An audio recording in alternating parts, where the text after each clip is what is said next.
Is there anything you'd like to say?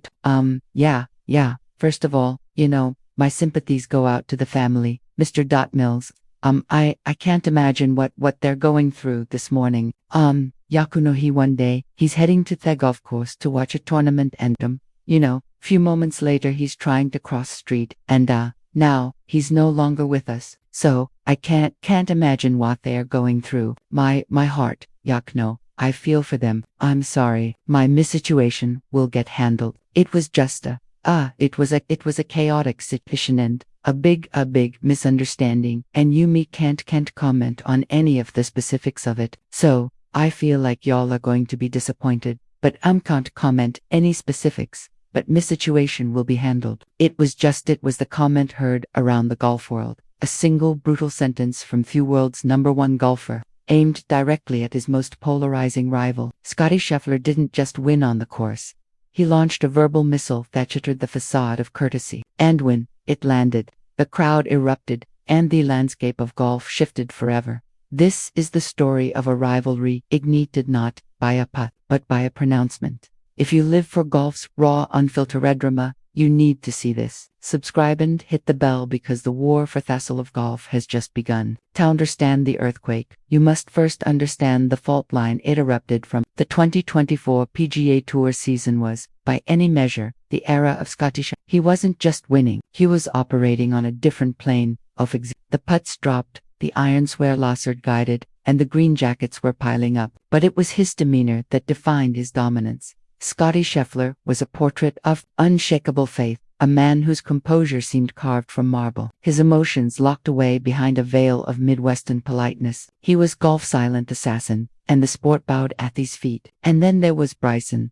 DeChambeau, the scientist, the disruptor, the man who once tried to conquer the game through pure, unadulterated physics. He was the polar. Where Scheffler was quiet, Bryson was a crescendo. Where Scheffler spoke in cliches, Bryson spoke in data points and declarations. After a period in the wilderness, battling injuries and criticism, Bryson was engineering a furious comeback. But this wasn't the old Bryson. This was a new live-stream savvy, fan-friendly version. He was building his brand on YouTube, engaging with fans in a way no one else did, presenting himself as the people. He was crafting a narrative for revolutionary, a man of the people fighting against the stodgy establishment of golf, and at the heart of that establishment, whether he wanted to be or not, was Scottie Scheffler. 12 males, 2 competing ideologies. One believed the game was won in the quiet of the heart and the rhythm of death. The other believed it was won in lab and through the force of personality.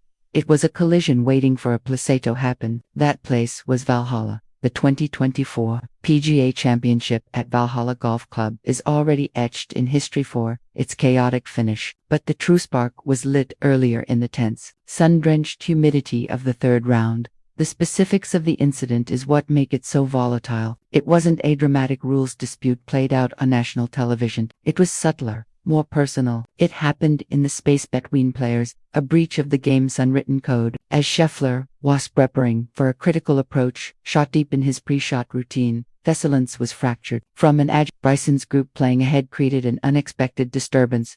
Reports from on-site journalists and whispers from caddies described it as a moment of excessive noise, a dropped bag, a loud conversation, an intrusion into the sanctity of focus. For any golfer, this is a minor annoyance. Fourth world #1. In the heat of a major championship, it was Scheffler stepped away. The camera caught a fleeting look, a brief turn-off head in the direction of Thekama. It wasn't a glare of anger, but something far more telling, a look of pure, unadulterated disruption. It was the look of a master craftsman, whose concentration had been shattered. Hair grouped, he executed his shot, but that image was done. The seed of frustration was planted. In that moment, the silent assassin had been provoked. There were no words exchanged on the course, no finger pointing, or public confrontation.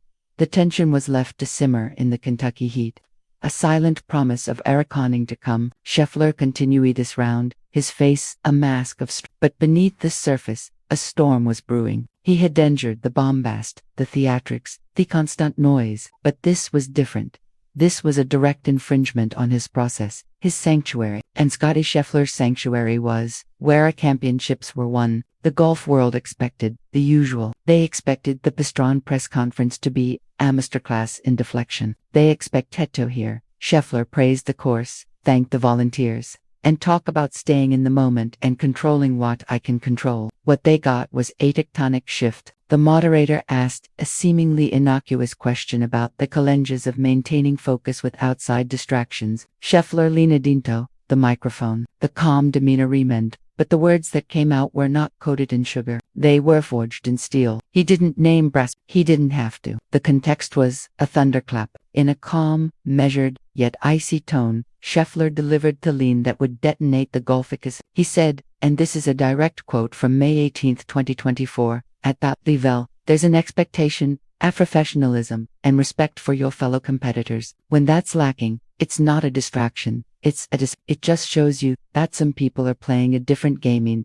not just with their clubs. The room went still. You could hear the wore-off Chimera shutters. Did Scotty Scheffler just say that? The subtext was a sledgehammer, a disappointment, lacking professionalism, playing a different game. This was no veiled criticism. This was a public indictment. He wasn't criticizing Bryson's golf. He was criticizing his character. He was drawing a line in the sand between Waith represented, respect, tradition, quiet excellence, and what he perceived Bryson to represent, disruption, ego, and a lack of fundamental courtesy. The different game comment was the killer blow. It implied that Bryson's entire project, the YouTube channel, the loud interactions, the scientific persona, was all a sideshow, an affront to the true spirit of the game Scheffler held dear. In less than 30 seconds, Scheffler had transformed from a placid championento, a defiant king defending his kingdom. The mic was dropped. The war was declared. The fallout was instantaneous and volcanic. The clip of Scheffler's comment went supernova. It wasn't just sports news. It was cultural news. But the true measure of its impact was felt the very next day on the grounds of Valhalla. As Scotty Scheffler made his way to the first tee for the final round,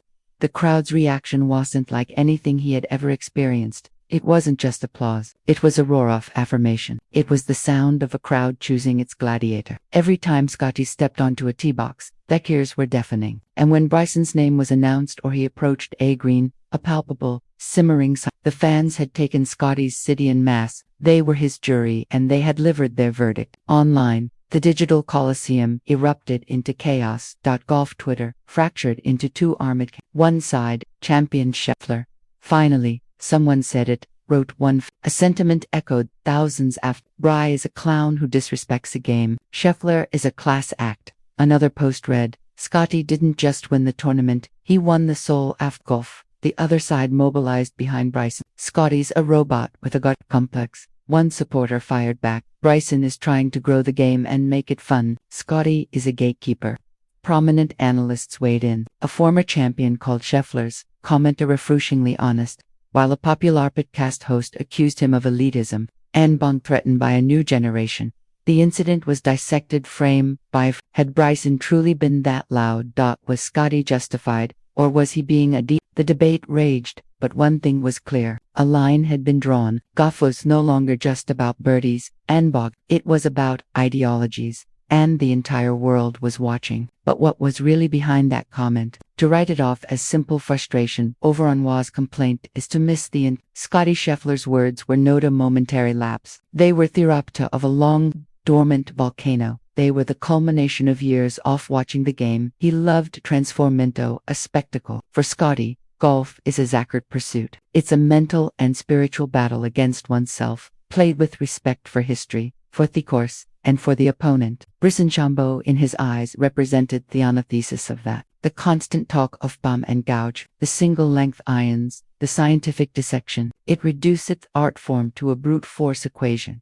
The loud persona, the social media, it all felt like a performance that overshadowed the purity of the sport itself. The incident at Valhalla was simply the final straw. It was the moment the abstract became concrete. It wasn't about a dropped bag. It was about a dropped standard. In that moment, Bryson wasn't just a noisy competitor. He was a symbol of the disrespect Scotty Scheffler felt was creeping into the comment. Some people are replaying a different game, was the core of it all. Scotty Scheffler believes Hayes playing golf. He believes Bryson is playing Bryson. This was a clash over the very soul of professional golf. Is it a quiet, respectful meritocracy? Or is it an entertainment product driven by personalities and disruption? Product driven by personality.